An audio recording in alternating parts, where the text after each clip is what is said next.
할렐루야. 오늘도 주의 말씀 앞에 나오신 여러분을 주의 이름으로 축복합니다. 오늘 우리 생명의 삶 큐티 본문이요. 열왕기하 5장 1절에서 14절 말씀인데요. 열왕기하 5장 1절에서 14절까지 한번 읽어보겠습니다. 아람 왕의 군대 장관 나아만은 그의 주인 앞에서 크고 존귀한 자니 이는 여호와께서 전에 그에게 아람을 구원하게 하셨음이라. 그는 큰 용사이나 나병상자더라. 전에 아람 사람이 떼를 지어 나가서 이스라엘 땅에서 어린 소녀 하나를 사로잡음에 그가 나아만 아내에게 수종 들더니 그의 여주인에게 이르되 우리 주인이 사마리아에 계신 선지자 앞에 계셨으면 좋겠나이다. 그가 그 나병을 고치리이다 하는지라.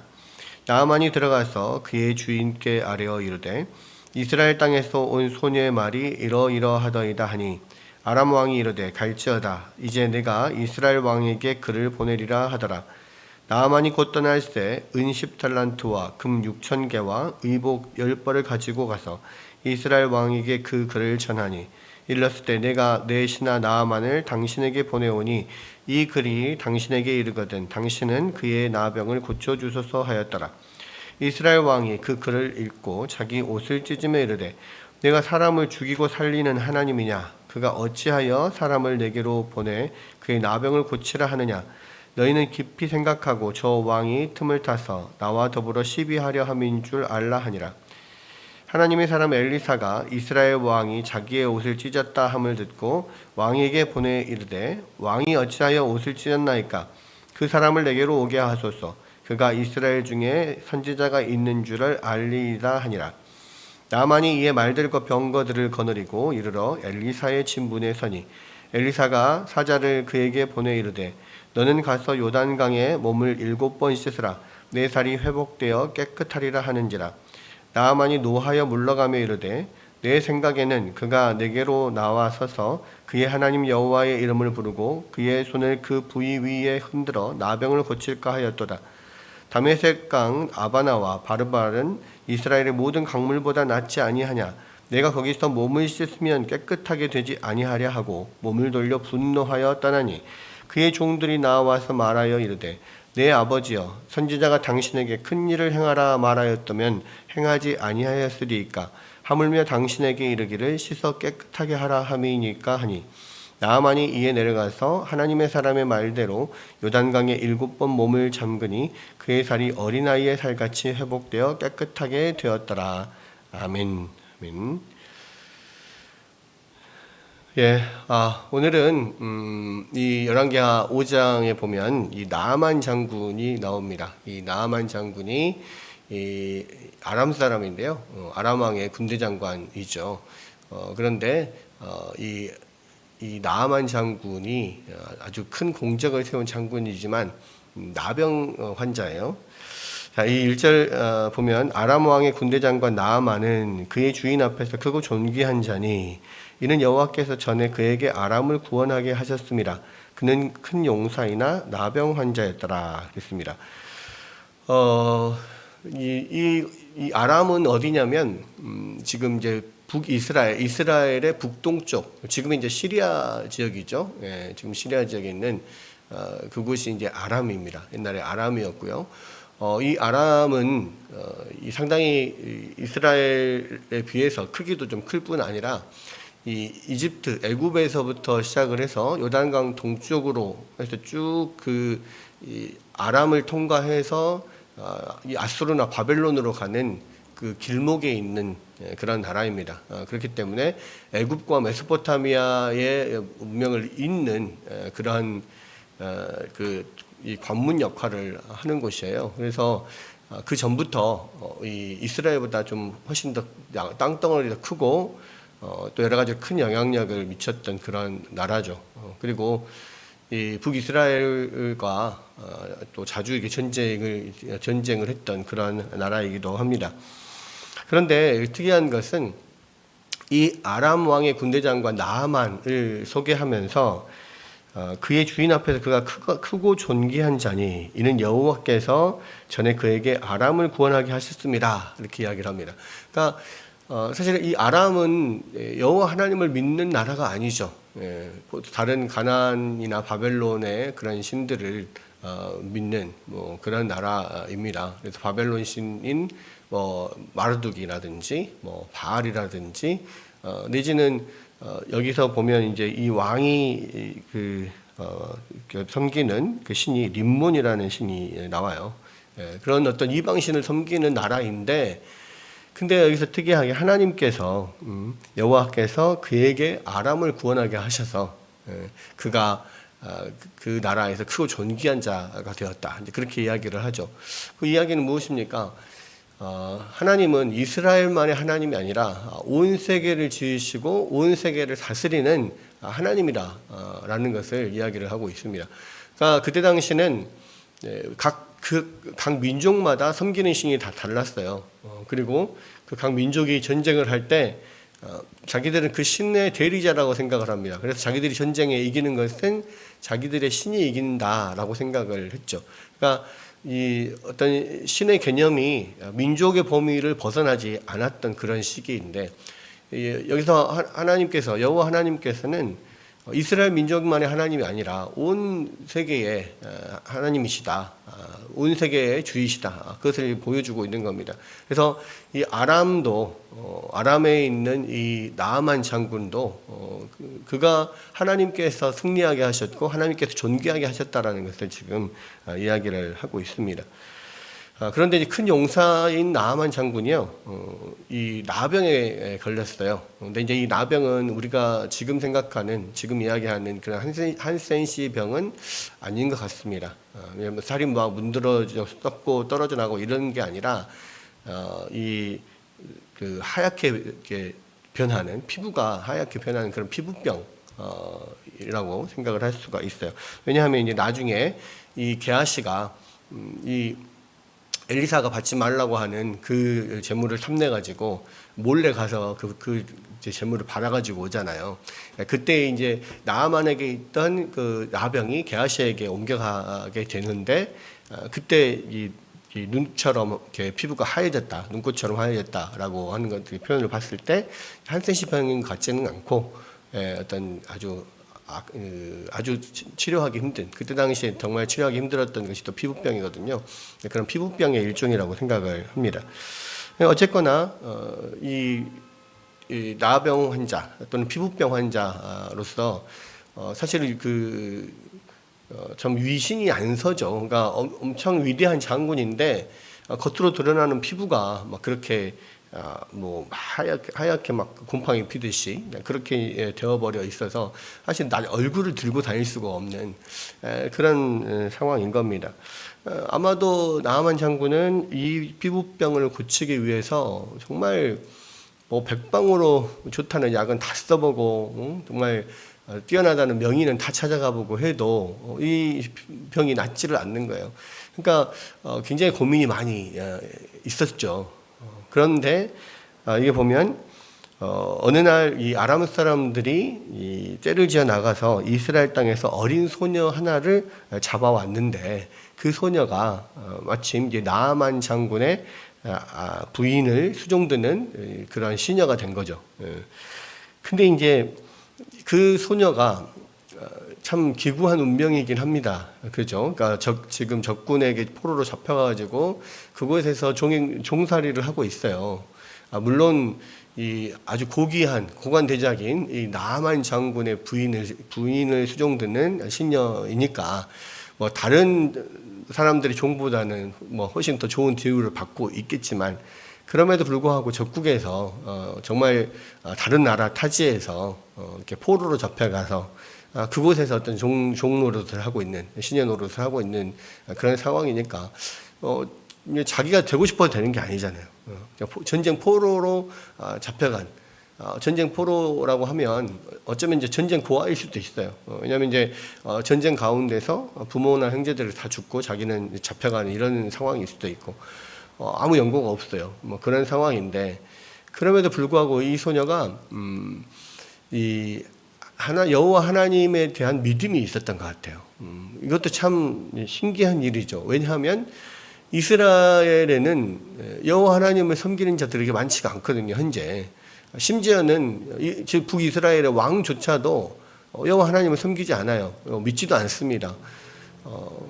그리고 이제 그 하나님의 사람이라고 하는 엘리사의 그런 능력이나 이런 것들이 이미 북이스라엘에 소문이 파다하게 퍼져 있기 때문에 다 알죠. 그러니까 이제 이 어린 소녀도 그 엘리사의 소문을 듣고 알고 있습니다. 그런데 이제 그냥 단순히 그런 능력이 있다더라 하고 그냥 나하고 아무 상관이 없는 문제다라고 생각을 하지 않고요. 이 소녀의 입장에서 봤을 때 나름 이 소녀가 하나님을 믿고 신실했다라고 생각을 할 수가 있고, 또 한편으로는 또 충성스러운 면이 있었던 것 같아요. 그래서 이제 자기가 전쟁 포로로 잡혀와가지고 이 나아만 장군 아내의 그 시녀가 하인이 되는 종이 되어 있는 그런 상황인데도 불구하고 그 종에 대한 자기의 상전에 대한 그런 긍휼함이 있었던가 봐요. 그러니까 이 나아만 장군을 볼 때 정말 훌륭한 사람인데, 근데 이분이 저렇게 나병 또 엄청난 악성 피부병에 걸려가지고 고생하는 것들을 보고 마음이 아팠던가 봐요. 근데 그랬을 때 이 소녀가 그 이야기를 꺼냅니다. 그 나아만 장군의 아내에게 우리 주인이 사마리아에 계신 선지자 앞에 계셨으면 좋겠습니다. 그가 분명히 그 나병을 고쳤을 겁니다. 라고 이야기를 하면서 이 엘리사의 이야기를 하는 거죠. 이 이스라엘 사마리아에 가면 이 엘리사라고 하는 유명한 여호와의 선지자가 있는데, 그 선지자는 모든 병을 다 고치고 뭐 엄청난 기적을 행하는 사람이다. 우리 주인이 그 사람한테 한번 가서 한번 상담을 받아봤으면 좋겠다. 뭐 이런 이야기를 하는 거죠. 그 이야기를 듣고 아마 아내가 나아만 장군에게 이야기를 했겠죠. 나아만 장군은 그 이야기를 듣고 솔깃합니다. 왜요? 자기가 지금까지 해볼 만한 건 다 해봤는데 아무도 그 병을 고칠 수가 없었어요. 어떤 방법으로도 고칠 수가 없었단 말이에요. 그런데 이 사마리아에 가면 정말 엄청난 능력을 가진 선지자가 있어서 이 병을 분명히 고칠 수 있을 거라는 이야기를 들으니까 정말 지푸라기라도 잠든 심정으로 거기라도 한번 가야 되겠다 생각을 하고 이 아람 왕에게 나아만 장군이 가서 그 이야기를 합니다. 그래서 이제 이스라엘 땅에서 온 소녀의 말이 이러 하던데 한번 제가 이스라엘에 가서 그 선지자를 만나봤으면 좋겠습니다. 이야기를 하니까 아람 왕이 그래, 그러면 내가 이스라엘 왕에게 편지를 써주겠다. 그래서 이 나아만 장군을 꼭 좀 도와달라. 이런 편지를 가지고 이제 이 이스라엘로 가게 되죠. 나아만 장군이. 그랬을 때 많은 뭘 가져가냐면 나아만 장군이 곧 떠날 새 은 10달란트와 금 6,000개와 의복 10벌을 가지고 가서 이스라엘 왕에게 그 글을 전하니 했습니다. 그러니까 예물을 가지고 간 거죠. 많은 예물을 가지고 갑니다.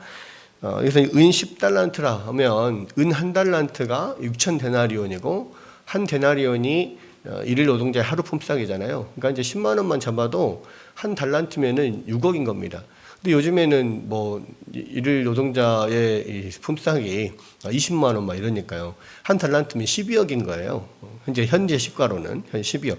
그러면은 10달란트는 얼마입니까? 120억이나 돼요. 120억. 그리고 금 6,000개라고 했습니다. 이 금 6,000개, 금 6,000세겔이라는 뜻인데 6,000세겔이면 한 세겔, 그러니까 한 세겔이 2달란트거든요, 보통. 그러면 6,000세겔이면 이 3,000달란트, 6,000세겔이면 이 2배가 되는 거죠. 그러니까 원래는 6,000데나리온이면 한 달란트인데 6,000세겔이니까 2배니까 2달란트가 되는 겁니다. 금 2달란트. 근데 은 2달란트가 아까 한 달란트가 12억이라고 했잖아요. 뭐 은 2달란트면은 24억인데 여기는 은이 아니라 금이에요, 금. 금은 은보다 15배입니다. 그러니까 얼마예요? 예, 어마어마하죠. 아마 380억인가 뭐 그럴 겁니다. 그러니까 뭐 어마어마한 지금 돈을 가지고 가는 거예요. 그리고 이제 의복 10벌을 가지고 갔습니다. 의복도 굉장히 좋은 걸로, 비싼 걸로, 요즘에 그런 명품으로 그렇게 가지고 간 거죠.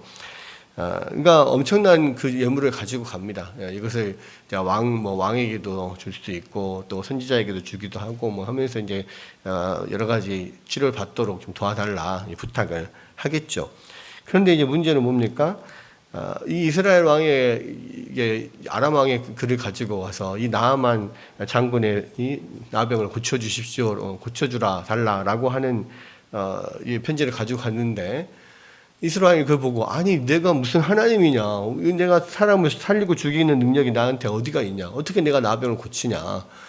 이것은 분명히 뭔가를 트집을 잡아서 우리나라를 쳐들어 오려고 하는 이 아람 왕의 계략이다. 이제 아마 그렇게 생각을 하면서 이를 어찌할꼬 옷을 찢으며 애통을 하고 막 통곡하고 그런 일들이 일어납니다.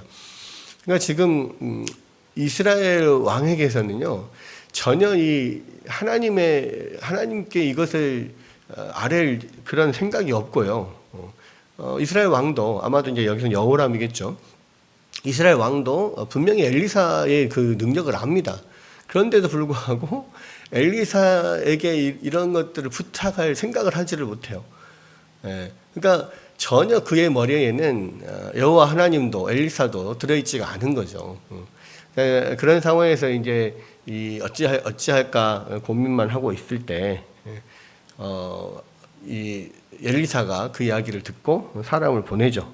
사람을 보내서 그 사람을 나에게 보내라. 왜 왕이 그것을 옷을 찢고 그럽니까? 나에게 여호와의 능력이 있는 것을 알지 못합니까? 나한테 보내십시오. 이제 이런 이야기죠. 그렇게 해서 이 나아만이 이 말들과 병거들을 거느리고 엘리사의 집에 갔습니다. 근데 이제 문제는 이 나하만 장군이 엘리사의 집에 가면 그 선지자가 불이 나게 나와가지고 아이고 어서 오십시오 맞이하면서 이제 막 눈에 보이는 요란하게 막 이 주문도 외우고 막 뭐도 막 하고 손도 얹고 막 하면서 어떻게 이게 하나님 능력으로 고칠 줄 알았는데 그게 아니에요. 환대하지도 않고 나와보지도 않아요. 그냥 이 사환 게하시를 보내가지고 가서 나와보지도 않고 요단강에 가서 7번 몸을 씻으라 그냥 그렇게만 이야기를 하는 거예요. 그러니까 이 나아만 장군 입장에서는 이런 대우를 받으리라고는 생각도 못 했죠. 왜냐하면 아람에서 그런 1인 지하 만인 지상의 그런 위치에 있는 아주 위대한 장군인데 이 이스라엘 왕조차도 자기에게 쩔쩔매는 그런 사람인데 그런 사람에게 나와보지도 않고 그냥 종 하나 보내가지고 요단강 가서 7번 몸 씻으라 이렇게 이야기하니까 이거는 황당한 거죠. 그리고 아주 기분이 나빠가지고 아니 우리 아람 땅에는 이 요단강보다 훨씬 더 좋은 그런 강들이 있지 않냐? 예? 아바나강 또 바르발강 이런 훨씬 좋은 강들이 있는데 내가 거기서 몸을 씻으면 깨끗하게 되지 않겠냐? 라고 하면서 이제 분노를 터뜨리면서 돌아서 가려고 합니다. 그럴 때 이제 그의 종들이 말리죠. 아니 여기까지 와서 그냥 갑니까? 아니 그 선지자가 더 어려운 걸 하라 해도 했을 거 아닙니까? 그런데 가서 요단강에서 7번 몸 씻으라는 것 그거 못합니까? 한번 여기까지 왔는데 한번 해보시죠. 그냥 가기는 너무 우리가 먼 길을 왔지 않습니까? 한번 하는 대로만 해봅시다. 간청을 하죠. 그러니까 생각을 해보니까 그래 그렇겠다. 더 어려운 거 하라고 해도 내가 했을 건데 뭐 아무리 내가 기분이 나쁘지만 가서 요단강에서 7번 몸 씻으라고 한 거 못 씻겠냐? 한번 씻어보고 만약에 안 나오면 내가 요절을 내리라 이런 마음으로 갔겠죠. 그런데 진짜로 요단강으로 가서 7번을 씻었는데 정말 그 막 하얀 눈꽃이 곰팡이가 핀 것처럼 막 그렇게 피었던 그 피부가 어린아이 살결처럼 깨끗해지는 놀라운 역사가 일어나는 것입니다.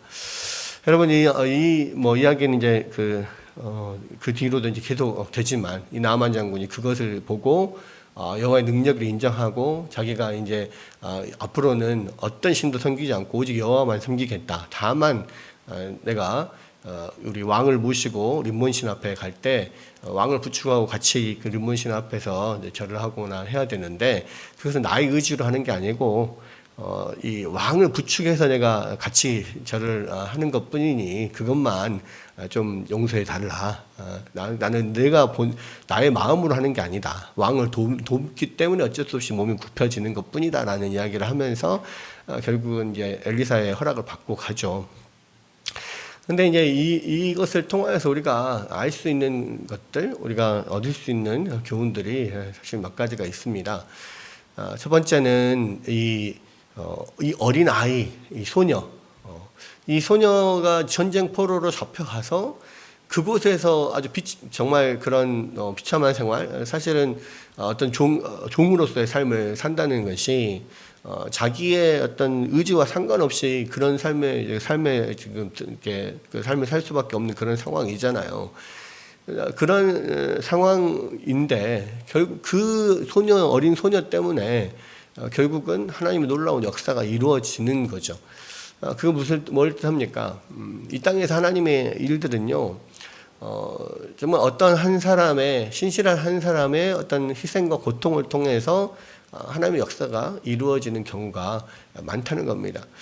우리는 왜 나를 이런 고통 가운데, 왜 나를 이러한 부른 가운데 하나님 쳐넣습니까? 내가 뭔 잘못을 했습니까? 이렇게 하나님 앞에 한탄하고 원망할 수 있어요. 그런데 그러한 한 사람의 고통과 어떤 정말 이해할 수 없는 그 불행, 이런 것들을 하나님 사용하셔서 하나님의 놀라운 역사를 이루는 경우가 많다는 겁니다. 이 어린 소녀도 그렇고요. 요셉도 마찬가지잖아요. 요셉도 정말 그 형들에게 팔려가지고 애굽으로 종으로 팔려가는 그런 가운데 또 보디발 집에서 열심히 또 나름대로 봉사했는데 억울하게 누명을 쓰고 또 감옥에 갇히고 정말 그러한 기구한 운명 또 기구한 정말 힘든 좀 비참한 그런 삶을 살게 되는데 결국 그러한 것들이 나중에 하나님의 놀라운 역사를 이루는데 사용이 되잖아요. 참 그렇습니다. 우리나라에 왔던 여러 선교사들 중에 특히 이제 토마스 선교사 같은 경우도 우리나라에 들어와서 복음을 전해보지도 못하고요. 그냥 제너럴 셔먼호를 타고 들어와가지고 바로 잡혀서 거기서 참수당하고 끝나버려요. 그런데 이 토마스 선교사가 전해주었던 성경이 그 성경 자체가 돌아다니다가 결국은 그 성경을 본 사람들에 의해서 많은 사람들이 예수님을 믿게 되고 또 그곳에 평양에 있는 장대인 교회가 또 세워지고 이런 일들이 일어나잖아요. 토마스 선교사는 와가지고 진짜 딱 이 성경 한 권 전해주고 죽은 것밖에 없어요. 그런데 하나님께서 그 사람의 참 기구한 운명을 통해서 하는 놀라운 역사를 이루시거든요. 그런 것들이 참 많이 있다는 겁니다. 그런 면에서 우리가 정말 우리가 생각할 수 없는 애매한 고난들을 당하고 도대체 왜 하나님 나에게 이런 고통과 이런 불행이 찾아오는 겁니까? 이해할 수 없어서 하나님 앞에 원망할 때도 있을 건데요. 그러나 그것들이 하나님께서 놀랍게 역사하시는 도구가 될 수 있다라고 하는 것입니다. 결국 이 어린 소녀도 그렇고 요셉도 그렇고 그 하나님의 사람들은 정말 이름 모르는 소녀잖아요. 그럼에도 불구하고 이 불행한 그런 인생 가운데서도 그곳에 있는 현재 그곳에서 하나님을 신실하게 섬기고 하나님을 의지하고 붙들 때 놀라운 역사의 도구로 사용이 된다는 말이에요. 그래서 우리는 어느 때이든지 정말 우리가 생각하고 이해할 수 없는 그런 상황 속에서도 늘 주님을 의지하고 신실하게 주님을 붙들고 있으면 하나님께서 어떤 일들을 어떤 역사를 우리를 통해서 이루실지 모른다라고 하는 그러한 또 기대를 더 갖고 주님을 의지하면 더 좋겠다 이런 생각들을 또 하고요. 또 한 가지는 이 종으로 팔려간 어린 소녀는 그러니까 전쟁포로 잡혀간 이 어린 소녀는 그러한 이제 믿음을 가지고 있었는데 심지어는 하나님의 나라라고 하는 이스라엘의 이 왕은 전혀 하나님도 믿지 않고 하나님의 사람의 그런 능력도 믿지 않는 그런 아이러니가 있어요. 그리고 하나님의 나라의 왕이 보다 이방 나라의 이 장군이 나병 환자인 이 장군의 믿음이 더 커요. 더 하나님의 능력을 사모하여. 참 그런 면들, 아이러니한 면들이 있습니다. 그래서 어떤 상황과 환경이 좋아서 어떤 사람은 정말 믿음이 좋을 것 같은 그런 환경에 있어도 그런 믿음이 없는 사람이 있고요. 정말 열악한 환경 가운데서도 정말 하나님을 신실하게 믿는 믿음이 있을 수 있습니다. 환경이 우리의 어떤 신앙을 좌우하지 않아요. 그런 면에서 우리가 더 어떤 상황에서든지 하나님을 온전히 붙들고 신실하게 주님을 의지하는 우리가 되었으면 좋겠다라는 생각들을 하게 됩니다.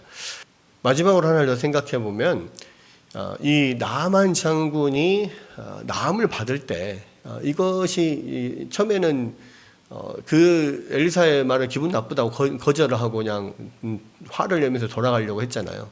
그런데 이 종들의 설득에 여기까지 왔는데 한 번이라도 해보기나 하자 하고 이제 그 요단강에서 몸을 씻었지 않습니까? 그러니까 복음을 받아들이는데도 마찬가지인 것 같아요. 복음은 늘 하나님의 길이 좁은 길이고 좁은 문인 이유는 뭐냐면 많은 사람들이 가지 않는 길이기 때문에 그래요. 많은 사람들이 들어가지 않는 문이기 때문에 그렇고요. 그 이야기는 무엇입니까? 상식적으로 이것을 받아들이기 어렵다는 거죠. 그러니까 내 상식에서 벗어나고 내 생각대로 되는 건 아니에요. 복음이라는 것이. 그런데 정말 내가 정말 그것을 받아들일 만큼 합리적이지는 않은 것 같지만 그럼에도 불구하고 그래 한번 믿어보자 라고 했을 때 하나님 앞에 일단 그 자존심이고 뭐고 뭐 어떤 합리성이고 뭐고 다 이렇게 일단 내려놓고 하나님 앞에 일단 굴복하고 나아가면 결국은 이게 정말 진리구나라는 걸 깨닫게 되고 그 복음을 온전히 믿고 확신할 수 있게 된다는 거죠. 그런 면에서 우리가 복음을 받아들이고 하나님을 믿는 그 믿음을 갖기 위해서는요, 정말 우리 안에 겸비함이 필요합니다.